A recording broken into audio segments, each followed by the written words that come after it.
The roar of the Persian Empire echoed across the world. From India to Ethiopia, 127 provinces were under the rule of one man, Ahasuerus, king of Persia. His palace in Susa was a monument to his greatness. But in his court, a conspiracy was brewing, a plan of extermination, a decree that would condemn an entire people to death. And in the shadow of danger, God had already placed a woman on the throne.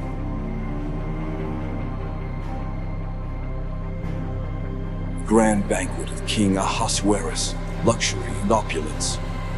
Esther walking through the palace halls, her gaze filled with uncertainty. The royal seal falling on the decree to exterminate the Jews. Mordecai in the streets, tearing his clothes and crying out in desperation. Haman in the court, with a dark smile, convincing the king to destroy the Hebrew people. Esther trembling before the doors of the royal hall, knowing that entering unsummoned could mean her death. A great dinner with the king and Haman, where the fate of a nation would be decided. Haman's face turning to terror as his own destiny is sealed.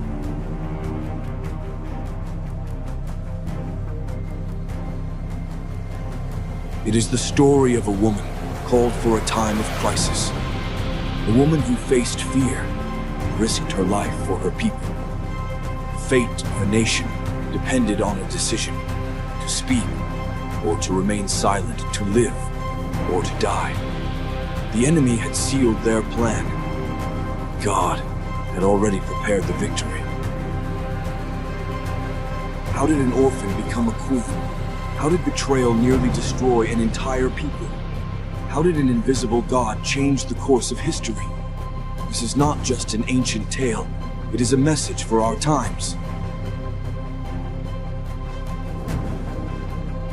For such a time, you were called. Book of Esther, movie. It was the third year of the reign of Ahasuerus. From India to Ethiopia, 127 provinces were under his rule. The king of Persia was a man of boundless greatness. But that greatness was not enough for him. He wanted to display his power to the world. And so, he held a banquet, a feast like none had ever seen. For 180 days, princes and nobles of the empire enjoyed the king's luxuries. And at the end, the banquet was open to all. Wine flowed without restriction. Golden goblets gleamed under the light of the chandeliers. The palace gardens were filled with music and laughter. And in the midst of it all, King Ahasuerus was drunk with glory and wine. Then he said, "Bring Queen Vashti. Let everyone behold her beauty." But Vashti did not come. She refused. And in an instant, the king's pride was wounded. The laughter faded. Silence fell over the hall. Ahasuerus could not allow it. If his own queen disobeyed him, what would stop all the women of the kingdom from doing the same? At that moment, the royal advisor spoke. "O king, if Vashti is not punished, women will despise their husbands. Decree that she never again come into your presence, and let her position be given to another better than her." So it was. Queen Vashti was banished. The king soon regretted his decision, for though he had power over the world, he had no queen. The advisors proposed a plan. "Let the most beautiful maidens in all the kingdom be sought. Let them be brought to the palace, and from among them, the king will choose a new queen." And so, an edict was sent. The king's officers traveled to every province, every city, every village, searching for the woman who would occupy the throne of Persia. Among the young women, There was one whose destiny had been sealed before her birth, a young orphan, but called by God. In the city of Susa lived a young Hebrew woman named Hadassah, orphaned of father and mother, raised by her cousin Mordecai, a righteous man who feared God. When the king's officers arrived, Hadassah was taken to the palace, separated from her family, taken to a world she did not know. But Mordecai gave her one final instruction. Do not reveal your origin. Do not say you are a Hebrew. Keep silent until the time comes. Then Hadassah was taken to the palace. She changed her name to Esther to hide her true identity. Once in the palace, the maidens were prepared. For 12 months they received perfumes and ointments. But Esther was different. From the first day, she found favor with Haggai, the guardian of the harem. She received the best treatments, the finest garments. And when the day came to present herself before the king, she asked for nothing special. She simply appeared as she was. And as soon as Ahasuerus saw her, the destiny of Persia changed forever. The king loved her more than all the others. And on that very day, he placed the royal crown on her head. Esther, the orphan, the foreigner, became the queen of Persia. But neither she nor the king knew that God had placed her on that throne for a much greater mission. For darkness was approaching. Very soon, an enemy would rise to destroy her entire people. Esther had been crowned queen of Persia. An entire people celebrated in the streets. King Ahasuerus held a banquet in her honor. The Hebrew orphan now wore the crown of the greatest empire in the world. But outside the palace walls, in the streets of Susa, shadows began to stir. Mordecai, Esther's cousin, worked at the palace gate. One day, he overheard two voices whispering in the darkness. It was two officers conspiring. The king trusts us, but his reign has lasted too long. It is time to put an end to it. A plot against Ahasuerus, a plan to assassinate the king. Mordecai acted immediately. He ran to the court, sent a message to Esther. Through her, the king was warned. The traitors were captured, interrogated, and finally executed. Mordecai's deed was recorded in the royal chronicles, but the king forgot about it. Years passed, and though Mordecai had saved Ahasuerus' life, he received no reward. But soon, God would use that small act to change history. Meanwhile, a man was rising to power, a man who would become the greatest threat to God's people. His name was Haman, son of Hammedatha, an Agagite, an enemy of the Hebrews since ancient times. The king exalted him above all the princes of the realm. With his newfound power, Haman demanded something more, that everyone bow before him. At the palace gate, everyone bowed. Everyone, except one. Mordecai remained standing, his back straight, his gaze firm. And when asked why, he replied simply, I am a Jew. I do not bow to any man. The words reached Haman's ears, and his heart filled with fury. But killing only Mordecai was not enough. Haman wanted to exterminate all the Jews. So Haman went before the king with poisonous words. O King Ahasuerus, there is a certain people scattered among all your provinces. Their laws are different. They do not obey your decrees. It is not fitting for them to remain in your kingdom. If it pleases you, issue an edict to destroy them, and I will pay 10,000 talents of silver into the royal treasury. The king asked no questions. He did not investigate. Simply, he took his royal ring, and with its seal, he signed the death sentence. A decree was sent to every province, quickly, sealed with the king's authority. Messengers rode throughout the empire. The orders were clear. On the 13th day of the month of Adar, all Jews, young and old, men and women, will be exterminated. The fate of an entire people had been sealed. When Mordecai heard the decree, he tore his clothes, covered himself in sackcloth and ashes, and went out into the streets of Susa, crying out loudly. From every city and province, the weeping of the Jews rose to the heavens. But in the palace, Esther knew nothing until her maids saw Mordecai in the streets and sent her a message. Queen Esther, your cousin Mordecai is at the palace gate, dressed in mourning. He cries and weeps without ceasing. Esther sent one of her servants to ask him what was happening. Mordecai responded with a message. The people are condemned.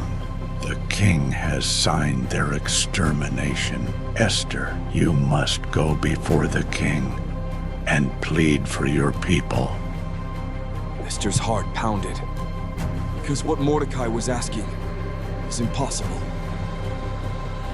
Everyone knows that no one can enter the king's presence without being summoned. Whoever does so will die, unless the king extends his golden scepter.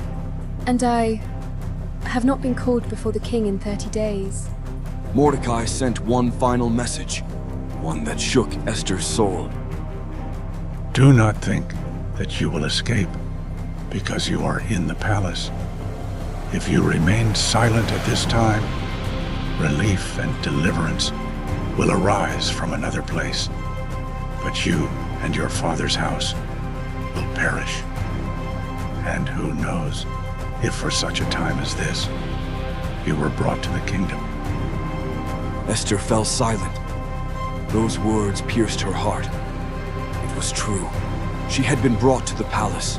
She had found favor with the king. She had been crowned queen.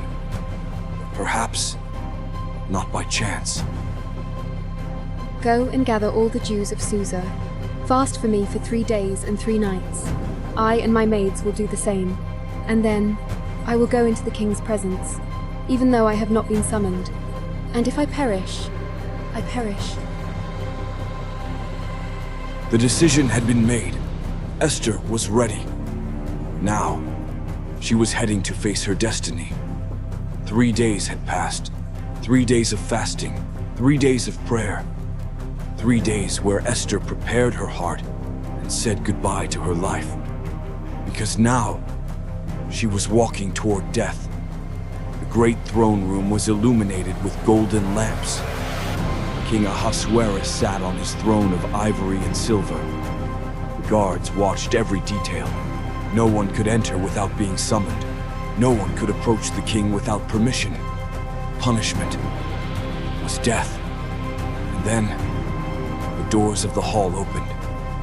Esther stepped forward with slow steps. Each step was a sentence. Courtiers watched in horror, because they knew what happened to those who defied the law. The king looked up and saw her, radiant, dressed in her royal robe, beautiful, but with a face marked by fasting. For a moment, the silence felt eternal. Esther did not look away. She did not tremble.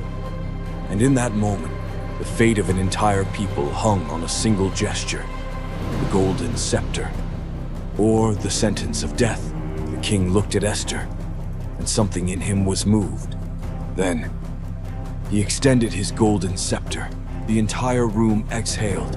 Esther would live. What troubles you, Queen Esther? What is your request? Even up to half the kingdom, it will be given to you. If I have found favor in your sight, I come to invite you to a banquet. You and Haman. The king smiled. Royal banquet, a moment of celebration. And beside him, the most powerful man in the kingdom, Haman. When Haman received the invitation, his pride swelled. Haman was elated. He had been invited to a private banquet with the king and queen. But as he left the palace, his joy faded, because at the gate was Mordecai, and Mordecai did not bow to him. Haman entered his house furious. He slammed the table. He looked at his advisors and his wife, Zeresh. None of this satisfies me, as long as that Jew Mordecai remains alive. Then, kill him. Have a gallows built, 25 meters high. Ask the king for permission to hang Mordecai on it. And tomorrow, celebrate it at the banquet. Haman loved the idea. That very night, he ordered the gallows to be built. Tomorrow, Mordecai would die. But what Haman did not know was that while he was plotting his revenge, God was already writing his downfall. That night, the king could not sleep. He tossed and turned in his royal bed. Peace had abandoned him. And so, he summoned his scribes. Bring me the book of records, so that I may read it. Scribes began to read, and then they came to a forgotten account. The day Mordecai saved the king's life by uncovering the conspiracy of the treacherous officers. The king straightened on his throne. He looked at the scribes. What honor was given to Mordecai for this? None, O king. The king frowned, and at that moment, the footsteps of a man approached the palace. Haman had just arrived. He came with a request in mind, the death of Mordecai. But what he would receive would be his own humiliation. The king summoned Haman. Haman, what should be done for the man the king wishes to honor?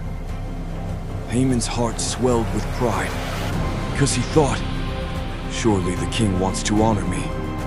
So he responded with grandiosity. O king, let the man be dressed in royal robes. Let him ride the king's horse. Let a crown be placed on his head. And let the most noble prince lead him through the streets proclaiming, "This is what is done for the man the king delights to honor."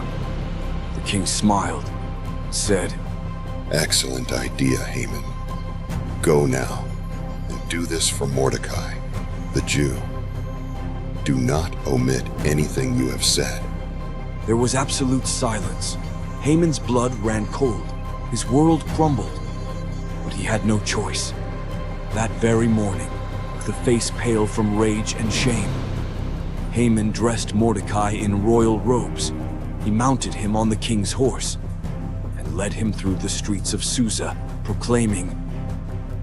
The crowd watched in amazement. Mordecai, the man Haman wanted to hang on a gallows, was now exalted. But Haman had no time to lament, because that night, a banquet awaited him. A banquet that would change his destiny forever. Haman's destiny was teetering. His plan to kill Mordecai had failed. The man he despised had been exalted by the king himself. But he still had one hope left. The Queen's banquet. That night, everything could change. The king and Haman arrived at the private banquet. The table was set with the finest delicacies of Persia. Wine flowed in golden goblets.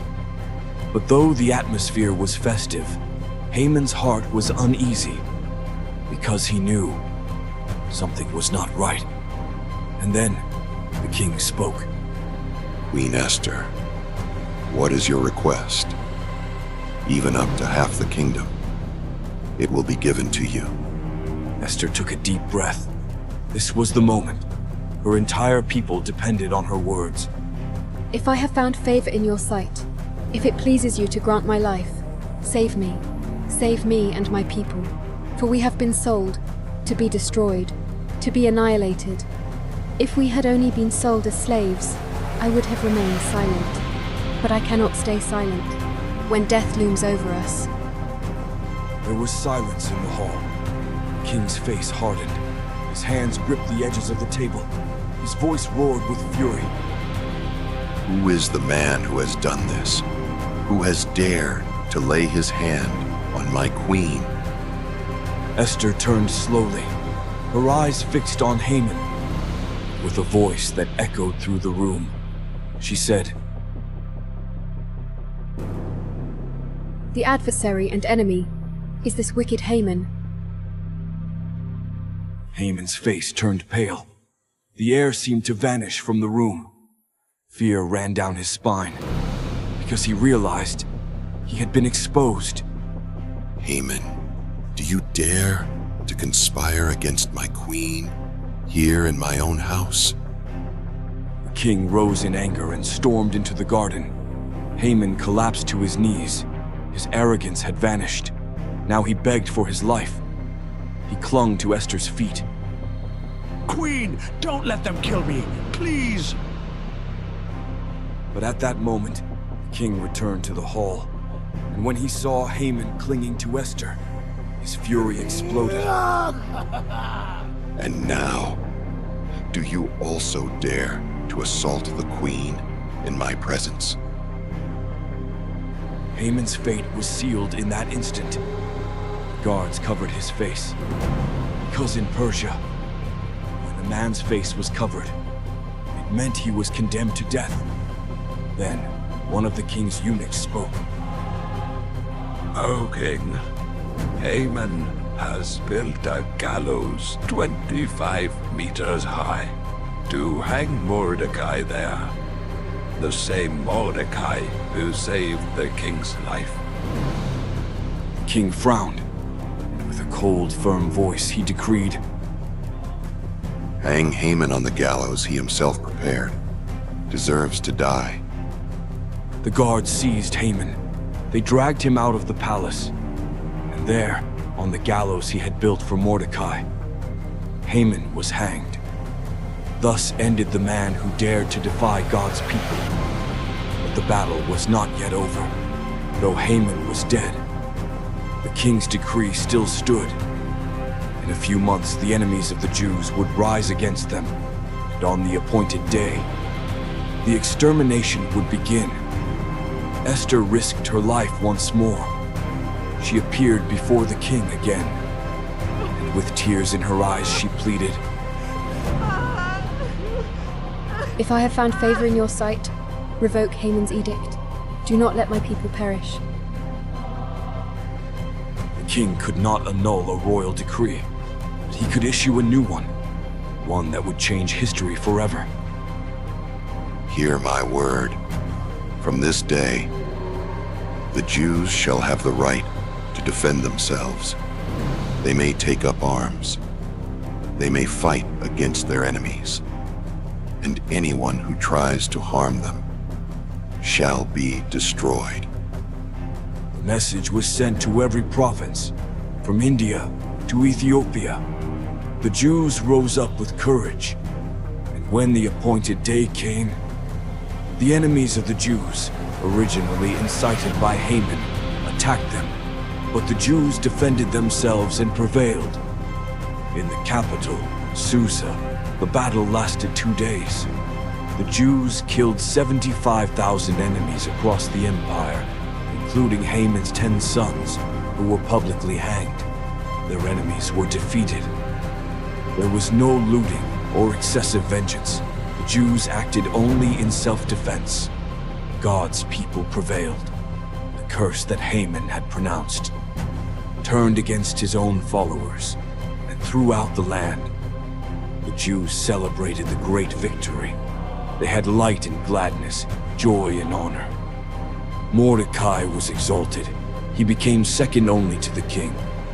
Together with Esther, they decreed that this day would be celebrated forever, a festival of joy, a reminder of how God saved his people.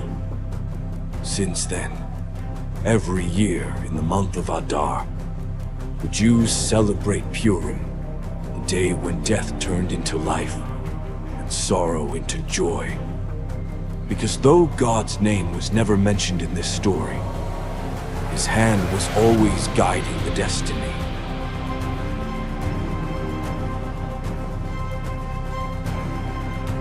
Thank you for joining us in this incredible story. The story of Esther is proof that, even when God seems silent, he is still at work.